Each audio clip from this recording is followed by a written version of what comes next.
पाकिस्तान और हिंदुस्तान अगर अपने मसाइल हल करने में सिंसियर हैं, जेन्युइन हैं, तो एक ही तरीका है, वो है अनइंटरप्टेड और अनइंटरप्टेबल डायलॉग।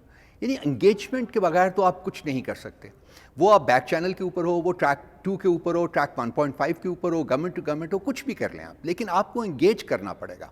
अब एंगेजमेंट जब नहीं होती तो उसका मतलब है कि दोनों ममालिक या एक मुल्क जो भी हो, मैं किसी की तरफ उंगली नहीं उठाऊंगा, कि उनमें जो सिंसियरिटी ऑफ पर्पस है वो नहीं मौजूद, या वो करना नहीं चाहते, इसीलिए वो टेबल के ऊपर आके बैठ नहीं रहे और एक दूसरे से बात नहीं कर सके।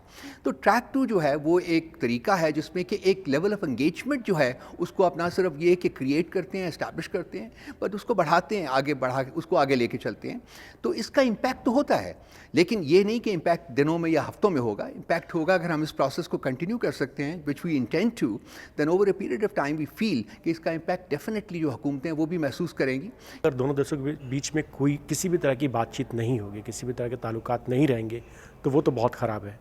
ट्रैक 2 का एक सबसे बड़ा जो फ़ायदा है कि सिविल सोसाइटी के लोग, जैसे हमारे साथ मीडिया के लोग हैं, हमारे साथ कुछ थिंक टैंक्स के लोग हैं, जो पॉलिसी को और पब्लिक ओपिनियन को इन्फ्लुएंस करते हैं। तो जब हम आते हैं और ट्रैक 2 में हमारे ऊपर कोई बंधन नहीं है, हम अपने दिल की बातें खुल के बोल सकते हैं, इधर से उनकी बातें भी सुन सकते हैं।